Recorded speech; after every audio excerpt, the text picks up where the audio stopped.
Buenas noches y bienvenidos a un programa más de Primer Plano. Si ustedes creían que ya ahora íbamos a dejar el tema de las elecciones, pues temo que se equivocaron. Estamos nosotros como los spots en la radio, todavía se siguen oyendo.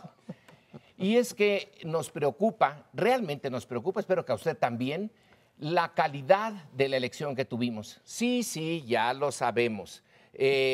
Los del INE y la presidencia y cuanta figura semejante pudo, dijo que esta fue una elección básicamente de primera, que la democracia se ha asentado y acentuado en México, etcétera, etcétera, pero nosotros tenemos nuestras dudas. La calidad de la elección es lo que nos deja todavía con ánimo de seguir dándole vueltas a esto. Y mire, es que la calidad de las elecciones pueden formalmente ser, bueno, aceptables, pero si no tienen una realidad en que asentarse, nos puede ocurrir lo que está ocurriendo ya con nuestros vecinos del sur, con Guatemala, con Honduras y pudiera llegar a ser El Salvador, en donde a pesar de que tuvieron sus elecciones y cumplieron con las normas, la verdad es que esas elecciones no sirvieron para lo sustantivo y ya están en pugna con la presidencia, las manifestaciones. Puede caer uno de los dos presidentes o los dos presidentes de nuestros vecinos. Y en el caso mexicano también está ese problema, ¿sí? Las hicimos formalmente bien, pero oiga, nos seguimos enterando de la compra, las diferentes múltiples formas de compra de votos, el uso de los recursos del Estado, todo eso queremos discutirlo. Yo creo que hay tres asuntos, ¿no? Uno, el problema de Guatemala y Honduras, que planteas muy bien, donde hay una crisis de confiabilidad en el gobierno. De hecho, la vicepresidenta salió y eso plantea, digamos, una esfera de análisis ya en el desempeño del gobierno. Lo digo porque el presidente de Guatemala llegó diciendo que mano dura, que había que plantearse un esquema de gobernabilidad rígida y los resultados han sido funestos. Todo carcomido por la democracia. Es admirable la forma en que se han organizado los centroamericanos, además, a través de redes sociales para pedir la dimisión de su gobierno. Segundo punto es que la calidad del proceso organizativamente pues no estuvo mal, finalmente se desplegó todo lo que se tenía que desplegar y tuvimos elecciones el pasado domingo. La calidad de cómo llegamos ahí yo creo que es una cosa que merece una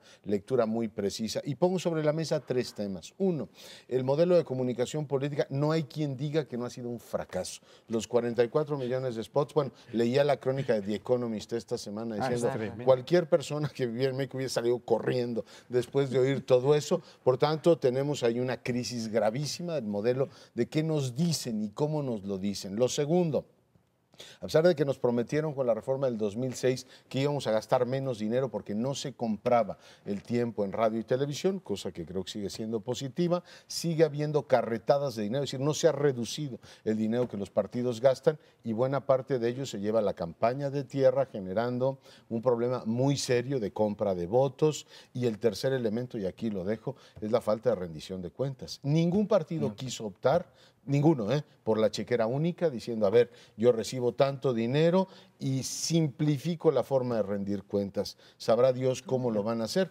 Eso sí, a la hora de la legislación dicen que es una causal de nulidad de la propia elección. Vamos a ver si lo cumplen o vamos a ver en qué lío judicial nos meten diciendo, el que está en el poder está, pero en realidad como gastó más dinero, legítimamente no le correspondería estar ahí. Por tanto, veo ahí tres nudos gravísimos. Yo creo que tienes toda la razón. Fueron las más espotizadas de la historia estas elecciones, fueron las más caras de la historia, a pesar de ser intermedias, fueron más caras que las del 2012. Eso es una cosa increíble. Fueron también las más violentas, no en la jornada, pero sí en el proceso electoral. Hubo 22, algunos dicen 25, homicidios ligados con las campañas, ¿no? Bueno, También fueron las más competidas, que eso fue bueno. Cambiaron 5 gubernaturas de mano, cambiaron 8 de 17 capitales de partido también. O sea, hubo mucha alternancia, hay que reconocer eso. Pero creo que Lorenzo tiene toda la razón. Tenemos un problema de la calidad de la democracia y esa la hemos querido resolver casi siempre a través de cambiar las leyes electorales. A tal punto que yo opino que ahora lo que nos hace falta, y el término es de María Marván, es una legislación electoral base cero, ¿sí? O sea, ya tirar a la basura eso y hacer una y esperar que los actores cumplan, porque para mí el peor déficit, la peor desprestigio de las elecciones son los actores centrales, que son los partidos políticos, y en segundo lugar las televisoras, ¿sí? Si no cambiamos de la calidad de los actores que compiten, no importa que tengamos las mejores leyes, vamos a seguir teniendo una democracia deficitaria. ¿Por qué? Creo que lo mostró también muy claramente Luis Carlos Ugalde en un artículo en la revista Nexos, en donde muestra cómo no es posible creer que los diputados hayan hecho campañas con 1.200.000 pesos, que son los topes de campaña. Entonces, vivimos en una simulación. Yo no sé si ustedes recuerden, los de la mesa y nuestro público, pero 100 al menos de los diputados que llegaron en el 2012 fueron impugnados y se quedó, o sea, se quedaron esos diputados, pero sabiendo, ¿sí?, que habían violado la ley. 100. No sé cuántos serían en este momento, pero los delegados al Distrito Federal, los gobernadores y los candidatos a diputados, creo yo, bueno, lo digo sin poco temor a equivocarme, 75% sobrepasaron los topes de campaña y, como dice Leonardo, tenemos un sistema de financiamiento que no funcionó, nadie optó por la chequera única y por lo tanto sí son unas elecciones bajo sospecha, cuando menos en lo que respecta a los recursos utilizados. Bueno, yo creo que para analizar tal vez desde otro enfoque, perdón, Leonardo, estoy interviniendo sin derechos de autor en Me el siento programa. halagadísimo, Paula, halagadísimo. Otra perspectiva de esta calidad de la democracia se puede ver en las condiciones en que el proceso electoral se desarrolla. Un gran descrédito de la clase política y de los partidos, y especialmente de los legisladores, cuya elección fundamental nacional era en este año 2015. Se cambiaban los 500 diputados. Segundo, una violencia que se expresa de diversas maneras, por el narcotráfico y el crimen organizado, por la CENTE, de otra forma, y en algunos casos por riñas entre partidos. Y hay balazos y todo. En mi tierra hubo eso que no se puede atribuir ni al narcotráfico ni a la CENTE. Sí, hubo una violencia bastante amplia que valdría la pena hacer recuento. Decía María Amparo de los asesinados.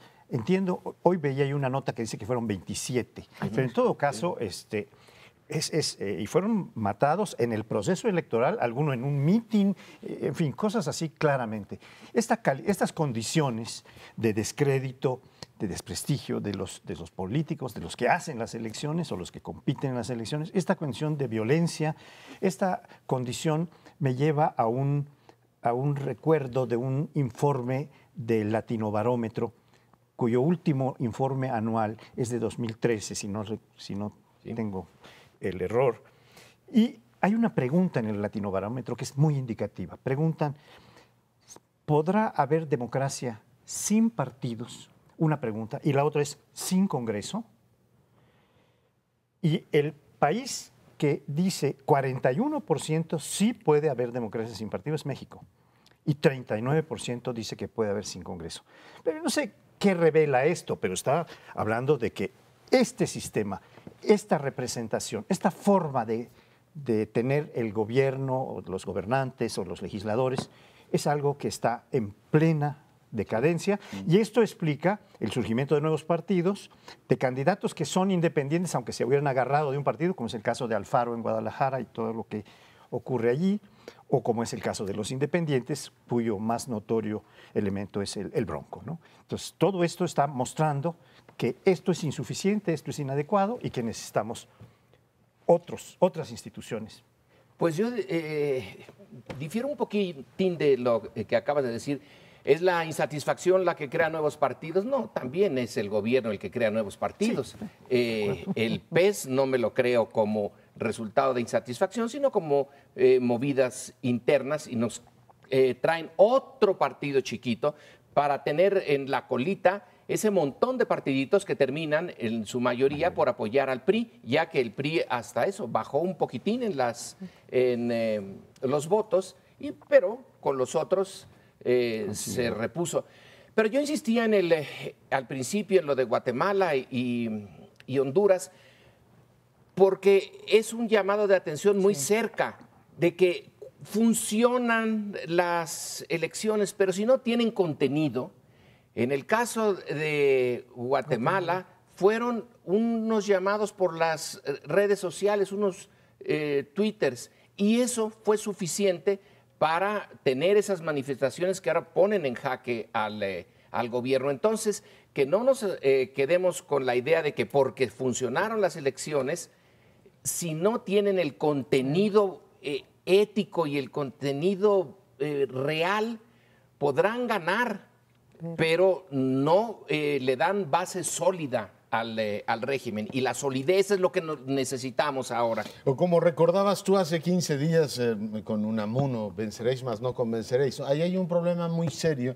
Una cosa es ganar aritméticamente unas elecciones, y hoy, sin ir más lejos, se publica una encuesta de evaluación del desempeño del presidente. 53% lo reprueba y tiene un ligero incremento de 3 puntos de noviembre a la fecha en aprobación, pero está en 37 o por ahí. Es decir, la mayoría reprueba eso, y bueno, un dilema fuerte que tiene hoy el presidente es, una vez que ganas unas elecciones como ganó las del domingo, ¿qué respondes a eso y cómo cubres esa distancia que hay en las expectativas y le das sentido a un poder que hoy es pues muy fuerte? O sea, finalmente estamos hablando de un presidente que recobra la posibilidad de tener una mayoría absoluta en San Lázaro. Ese es un punto. Y otro que tiene que ver con la calidad, que también me parece central, es que somos como un cuerpo anémico, un cuerpo que no logra retener tejido institucional sólido o confianza. Dos de las elecciones más disputadas, y además con entidades gobernadas por partidos diferentes al PRI, son Sonora y el Distrito Federal. Si uno ve lo que se dijo sobre la calidad del gobierno panista y la forma en que se metió en el proceso electoral en Sonora, es como para llorar. Si dijeran eso de un cacique del sureste priista, pues bueno, forma parte de su historial, está en sus cromosomas. Me parece que el PAN se lo metió hasta el fondo de su alma. Y lo que ha dicho Morena, ya lo platicaremos en otro bloque, sobre lo ocurrido aquí en el Distrito Federal. Ayer Martí Batres en Iztapalapa decía, oiga, aquí el jefe de gobierno se metió en todo y pedimos en estos momentos la dimisión del secretario de gobierno. Entonces tú dices, oiga, ya estábamos en los huesos con la estructura o la institucionalidad priista.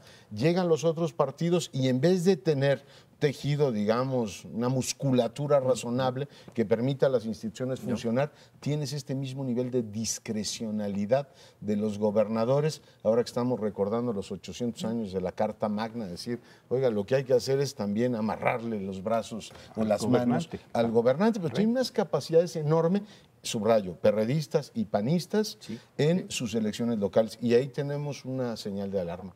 Me interesa y vinculo las dos cosas, el tema que trae de Centroamérica o de Guatemala, más, bueno, Honduras y Guatemala, más precisamente lo que dice ahora Leonardo Curcio, porque por lo que hemos estado optando los mexicanos, o así lo demuestran estas elecciones, ya que no hay castigos de acuerdo a la ley, a la legalidad, optamos los mexicanos, cuando menos a nivel local, en castigar la corrupción políticamente. Esto es retirándole el voto en Nuevo León al PRI y al PAN, en Sonora al PAN, pues estuvimos oyendo todos los escándalos de gastos de los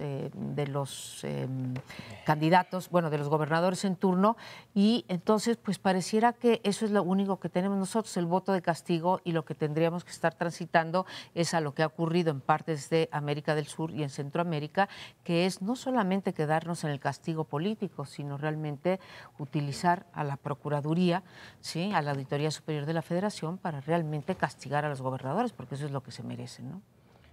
Bueno, Francisco José, una última palabra de unos segundos. No, nada más que alguna calidad de la democracia alcanzaron los independientes. Estos en varios lados, ¿no? Ayer me enteré que Morelia habían ganado la Sí, capital Morelia. independiente. La capital, un Pero se nos acabó el tiempo, vamos a un corte y regresamos. Vamos ahora a tratar el tema del Partido Acción Nacional, que en los últimos días ha tenido acontecimientos importantes. Primero decir que, bueno, le fue mal como a los tres mayores partidos en términos de comparación de una elección a otra.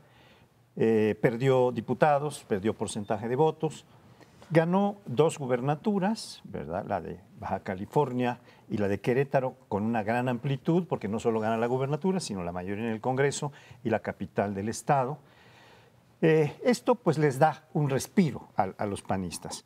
Pero inmediatamente se puso de manifiesto que había una ruptura o que hay una ruptura o una diferencia que están tratando de solventar con decidir que sea un candidato a la presidencia del partido Ricardo Anaya y la candidata que se había pronunciado por ir por la jefatura del PAN se pronunció ayer en la noche, ayer en la tarde, por ser la candidata presidencial en 2018, lo cual es bastante anticipado. Pero bueno, está ya la candidatura de López Obrador, que está anunciada también, y bueno, ya tenemos 2 candidaturas para 2018 desde 2015, ¿no? Y la otra cuestión que creo que vale la pena comentar es que el PAN y el PRI, con sus aliados, van a tener una comodísima mayoría, incluso para llegar hasta los cambios constitucionales, a aprobar 2/3, podrían llegar a tener 2/3. Y es lo que se ha venido dando desde hace mucho tiempo, ¿verdad? Esta alianza parlamentaria, por caso, por issue, ¿verdad? Por tema, para sacar adelante los proyectos. O sea que el presidente Peña Nieto sale, pues, campante de este proceso, porque sí tiene la mayoría en el Congreso y tiene... el PAN va a ser un coadyuvante en este proceso que sigue. Bueno, pues veamos si es... Yo no había visto, Pauli, que pudiera ser esto, pero tomo tu lectura, que pudiera ser concertado lo de Ricardo Anaya a la presidencia del PAN y Margarita Zavala. Sería muy bien, y entonces Gustavo Madero como líder de la fracción parlamentaria del PAN y todos felices y contentos y superamos las fracturas. No lo sé si esa lectura sea válida, la tendríamos que ir viendo, ojalá, porque es el único, yo creo que los partidos deberían de haber aprendido lo que aprendió el PAN después de Madrazo, sí, que fue que cuando llegan desunidos a las elecciones, como llegaron también el PRI, como llegó también el PAN en el 2012, muy dividido, pues siempre augura el fracaso, ¿no? Entonces, ojalá ya hayan aprendido esa lección y vayan así. El hecho claro es que el PAN sí tiene el peor desempeño electoral de su historia. Desde 1991 no había sacado una votación tan baja, aunque gracias al sistema electoral pierde muy poquitas curules, ¿sí? Y en efecto, entre los dos, PRI y PAN, pues tienen el 50% de la votación. Ahora, ¿cómo va a actuar el PAN? A mí me sorprendió la declaración de su presidente todavía, de Gustavo Madero, en el sentido de que el pacto nos salió muy caro. Le están pasando la factura al pacto por un mal desempeño y no estoy segura que esa tampoco sea una lectura adecuada. Ahora, el PAN queda en una buena posición porque en efecto es un partido que podrá darle mayoría constitucional al PRI, pero queda en una muy mala posición porque si el PRI ya pasó básicamente su agenda constitucional, pues el PAN sale sobrando. Y va a tener que reagruparse y darle una cara al electorado hacia el 2018, ¿sí? De un partido realmente de oposición con un proyecto alternativo de nación, que eso es precisamente lo que no pudo transmitir durante todos estos años. Yo veo 3 dimensiones, ¿no? Una, claro que les costó el pacto, más ellos dijeron, reformar tendrá un costo político y somos oposición responsable, vamos a hacer lo mismo, dijeron los chuchos, ya les pasaron la factura, lo que pasa es que cuando te pasan la factura dices, qué barbaridad, no me esperaba que fuera tan alta, pero claramente se les pasó factura por esas reformas. Segundo, el PAN jugó una pues, digamos, oposición ambigua, porque por un lado apoyó mucho, por otro lado decía que no apoyaba, pero no hizo campaña, por ejemplo, denunciando con toda claridad la corrupción de todo el sistema, ¿no? El avance de los moches, entre otras cosas porque no tenía autoridad moral para hacerlo. Y perdón, ese es el segundo elemento que también quiero poner sobre la mesa. ¿Con qué autoridad moral dices que vas a gobernar de otra manera cuando tienes a Padres gobernando, cuando te vas a tercer lugar en Guadalajara, en Jalisco en general, que era un bastión panista, donde te vas a tercer lugar también en Nuevo León, entidad que gobernaste? O sea, tienes una crisis moral, una crisis ética enorme. Porque de todas cosas, los que estuvieron en los moches y toda la corrupción que se ha hecho pública, ni ha sido procesada ni ha sido condenada. Por tanto, veo ahí un problema muy serio.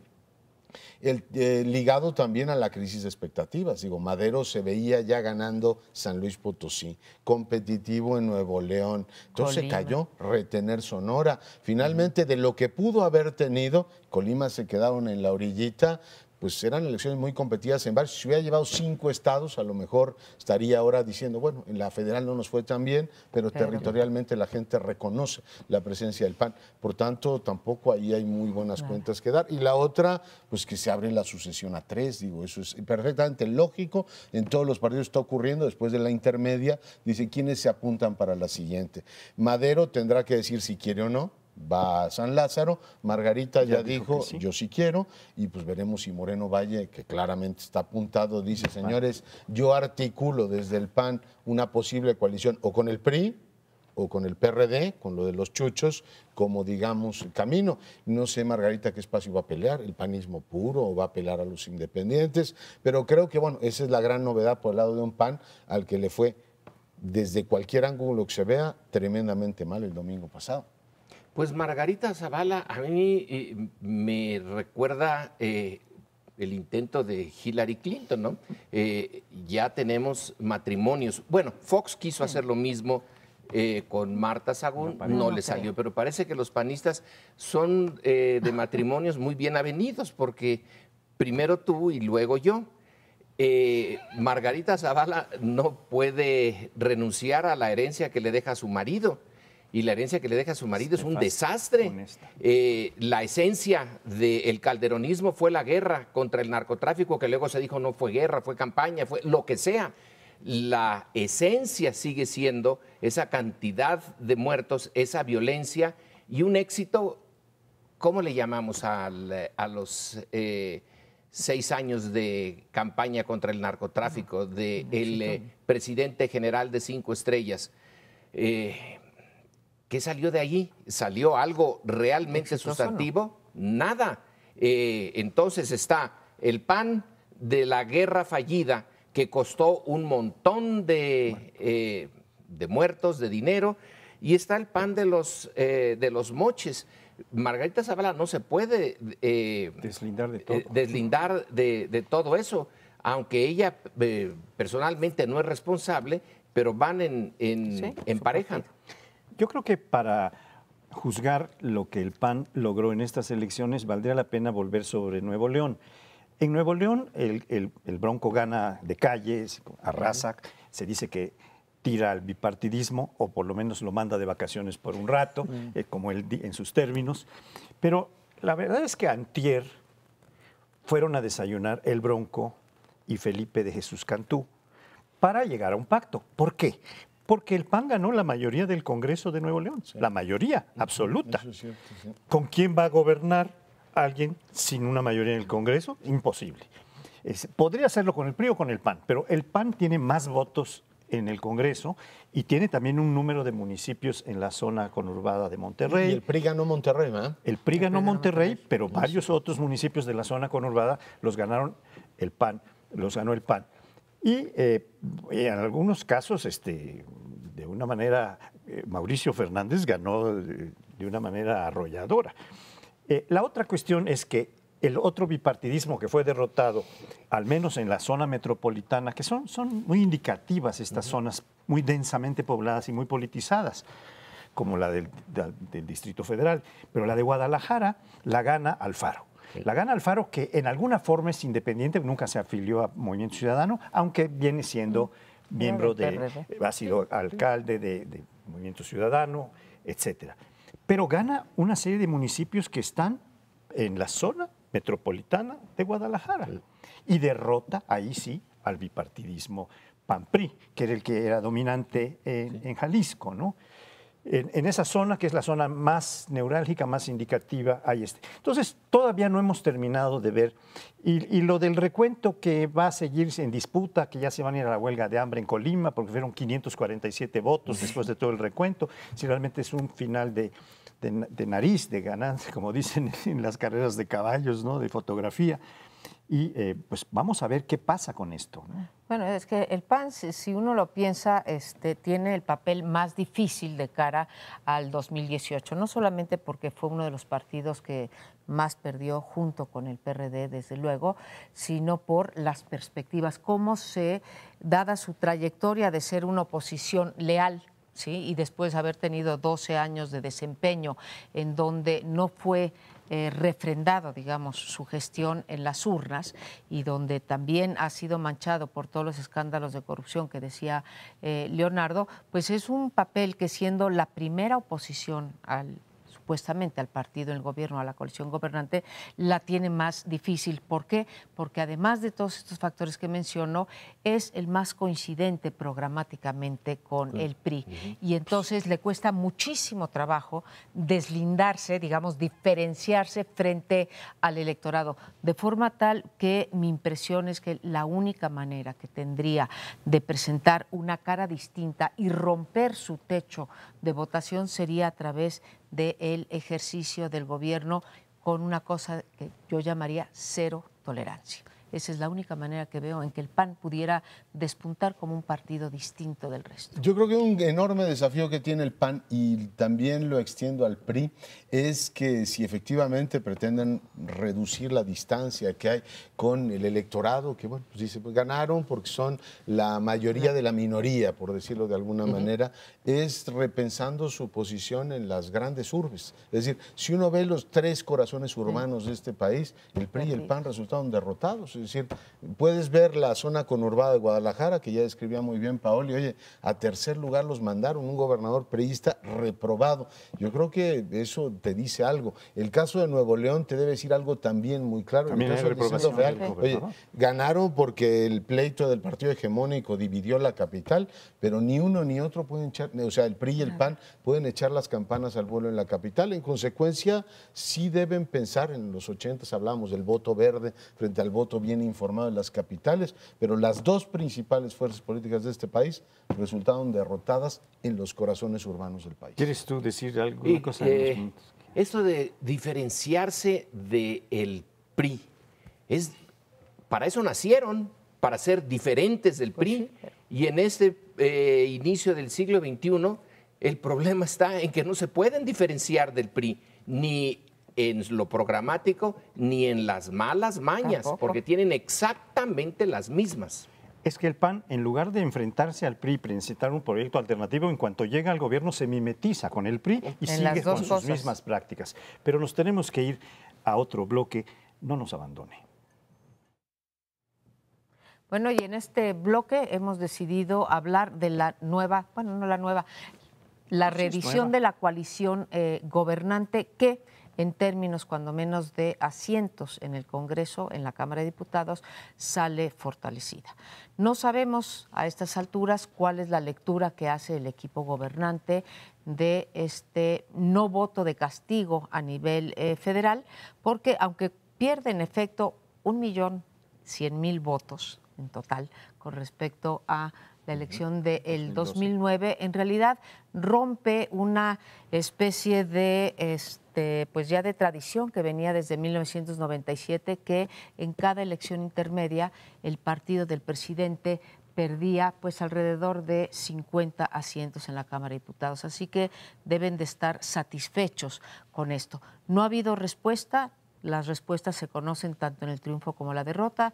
Todavía hay tiempo, llevamos una semana de las elecciones, pero la gran interrogante es qué lectura en efecto va a dar esta coalición gobernante de pongámoslo si queremos de la manera menos triunfalista posible, de este refrendo de la confianza de la ciudadanía, aunque nada más hayan sacado poco menos del 30% de los votos. Tienen garantizado esa mayoría de 251 votos, simplemente con el partido, con su propio partido y el Partido Verde llegan a 250. Y después, como decías tú, Lorenzo, tienen mano 260. para echar de 2 o de 3 partidos, porque estamos de vuelta a eso que llamábamos antes los partidos satélites. Así que no tienen ese problema para sacar las leyes secundarias.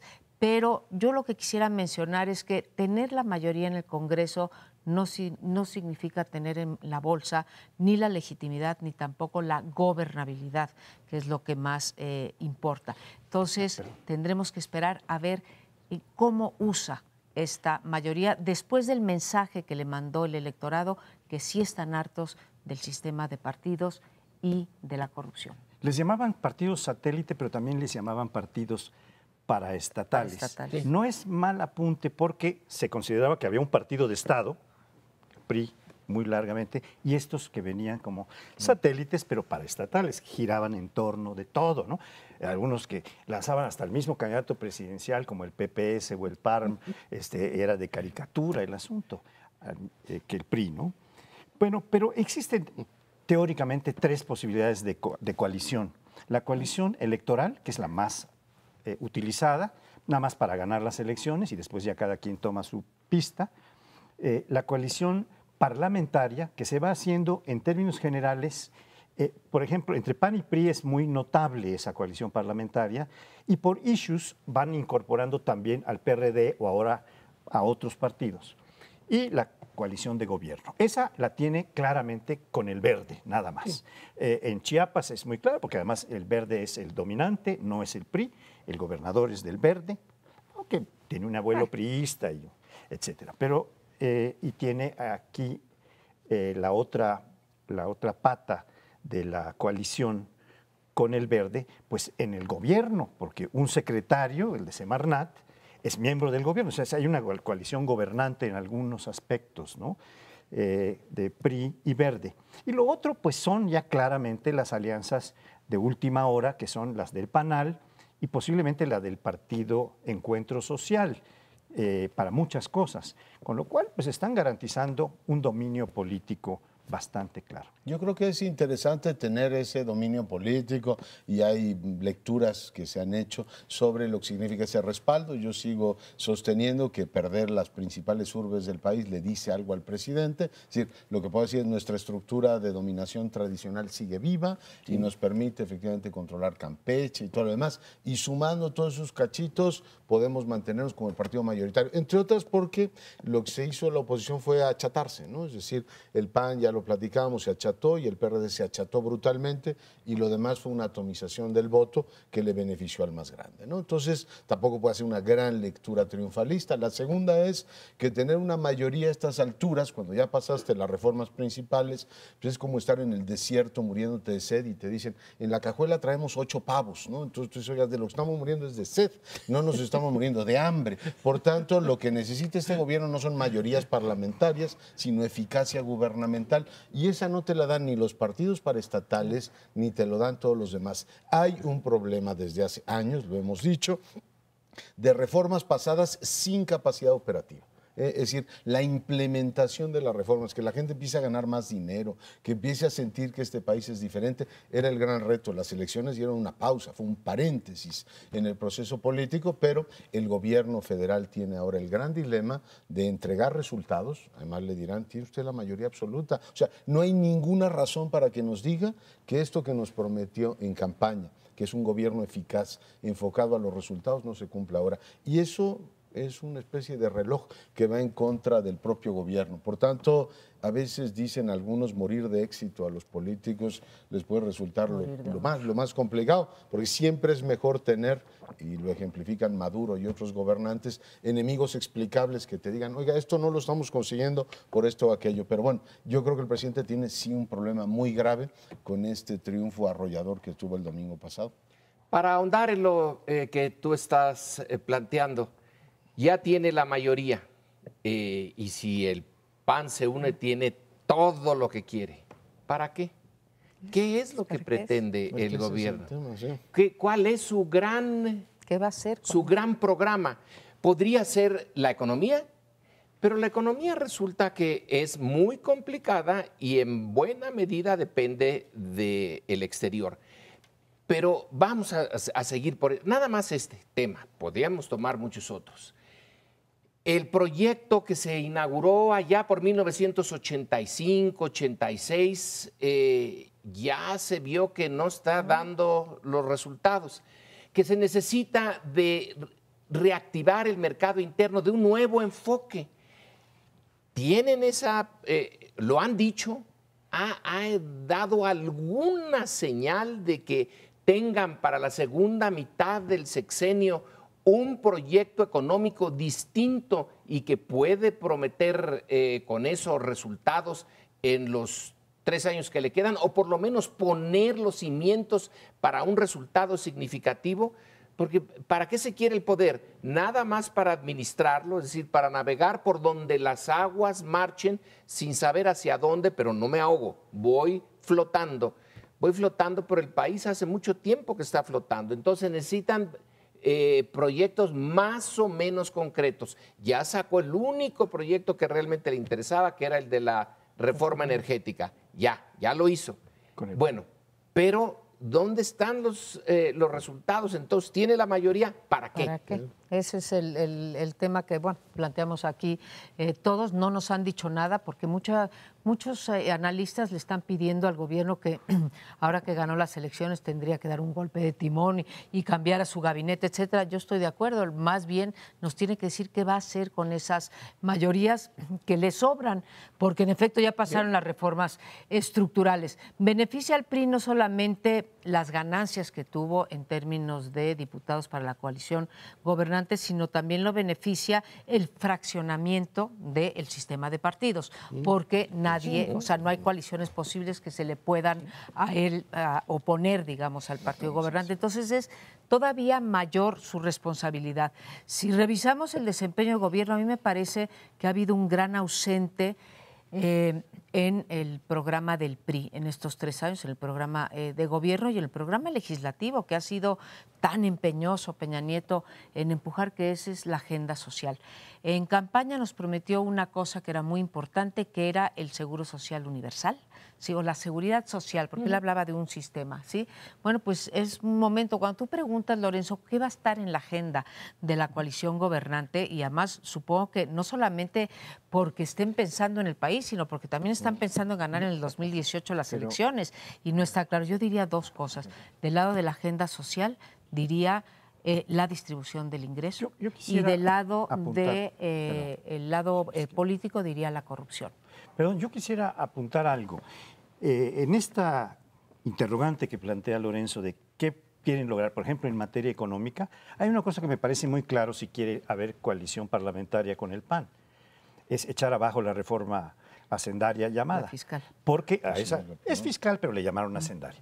Pero como ese es anual en gran medida, pueden cambiar la ley de ingresos, el presupuesto de egresos, etcétera, de una manera que coincida con el PAN, que en eso tuvo una visión y yo creo que ganó algunos votos oponiéndose. En cambio, el PRD quedó tan desmantelado, tan destruido, con el que se hizo la reforma fiscal, que ahora, si quieren coalición con el PAN, por lo menos van a tener que echar abajo. Pero ¿para qué la querrían si tienen mayoría absoluta? Dirá, yo ya voy de salida, ya saqué todas las reformas. Porque la legitimidad es mucho mayor. Solo que quisieran cambiar la Constitución. Pero fíjense lo profundamente anómalo de este sistema político que tenemos. Ilustres doctores aquí sentados se preguntan, ¿y qué va a hacer el PRI? Hemos tenido campañas, se supone que nos dijeron con toda claridad que querían el voto nuestro para hacer tal o cual cosa. Y estamos debatiendo en esta mesa, ¿y qué es lo que va a hacer? Obviamente esto te habla de la crisis de comunicación de la que hablamos en el primer bloque. Es decir, es increíble que el partido de la mayoría haya ganado las elecciones y nos estemos preguntando, ¿y para qué quiere ese poder? Yo no veo para qué quiera una reforma constitucional a estas alturas, subiendo al PAN, cuando, Paoli, el gran tema ahora es la sucesión presidencial. A partir de ahora, todo lo que haga, desde retocar gabinete hasta las líneas que va a profundizar, que a mi juicio son La que adelantó en la FAO, la lucha contra el hambre. 2, la agenda social ligada a lo que prometió en campaña. En algún momento tiene que consolidar los sistemas de salud.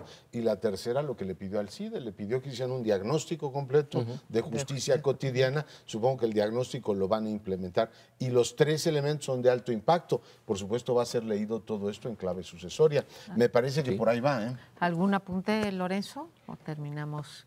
Terminamos entonces este bloque y como bien dice Leonardo, pues es muy triste que después de tener un bombardeo de spots como el que tuvimos, nos estemos preguntando 4 sendos doctores aquí qué quiere hacer el PRI. Usted lo sabe, nosotros no. Quédese con nosotros, regresamos en unos minutos.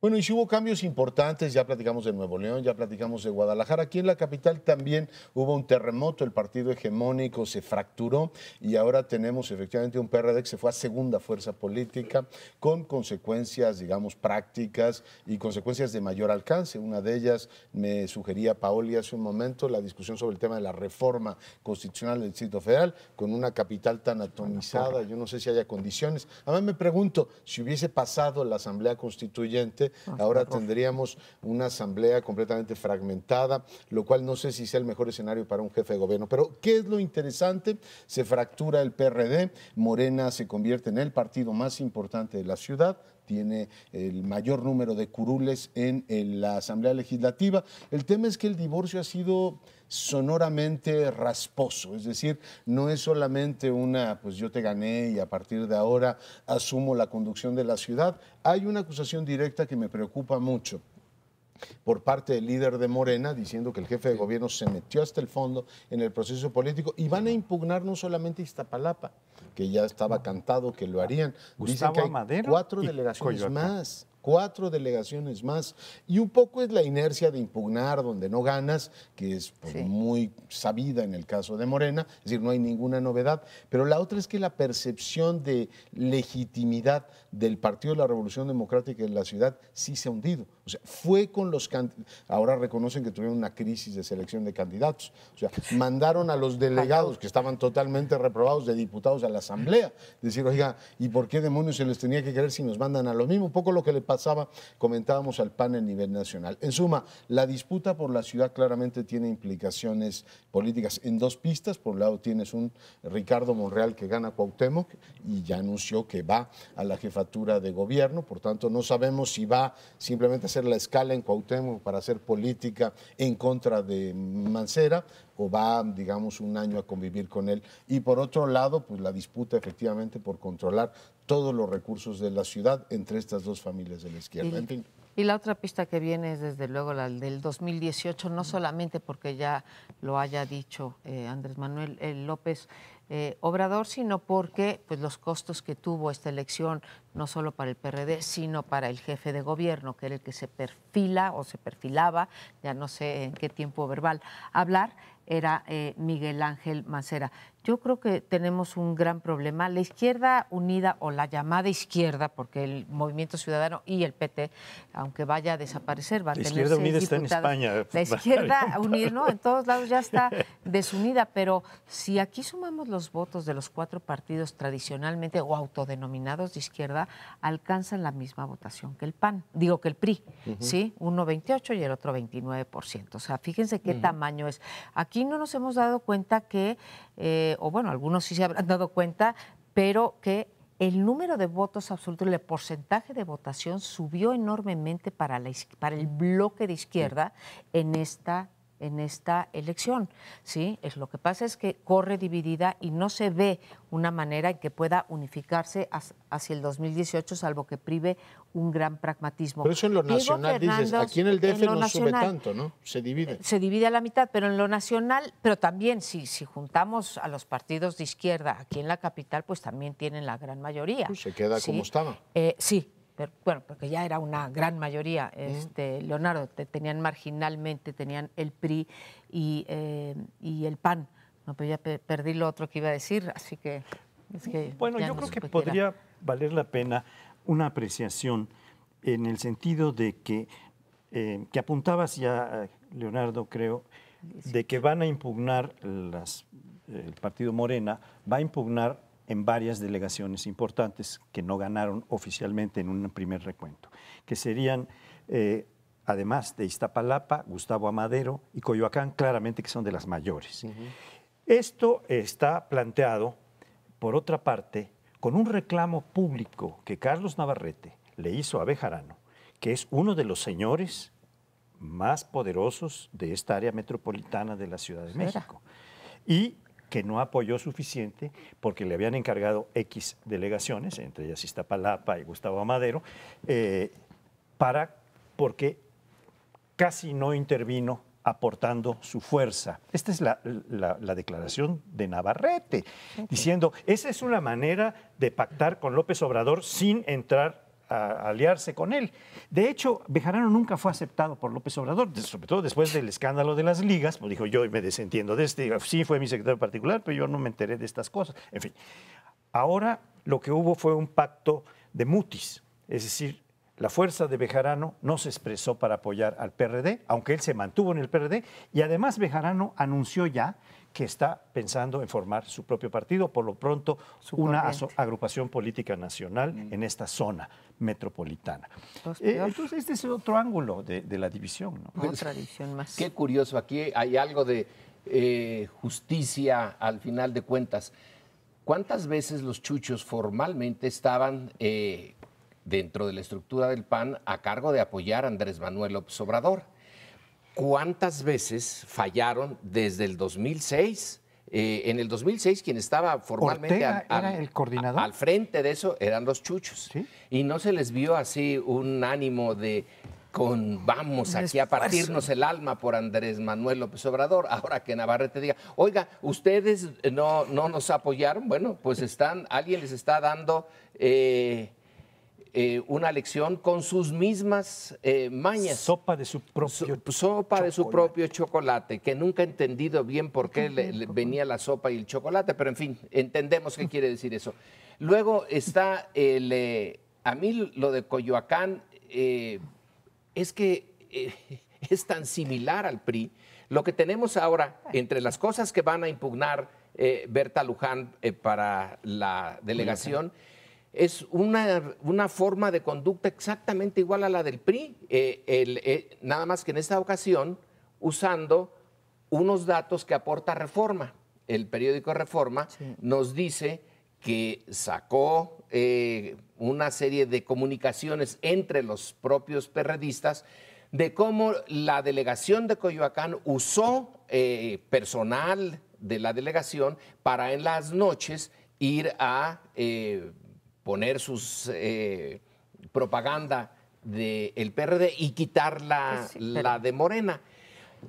Pero vamos en este punto, ¿cuántas veces ha pasado esto y cuánto en la estructura formal ha dicho, ese es una cosa inaceptable, es injusto, vamos a castigarlos y vamos a quitarles el triunfo espurio que tuvieron? ¿Cuántas veces ha pasado eso, María Amparo?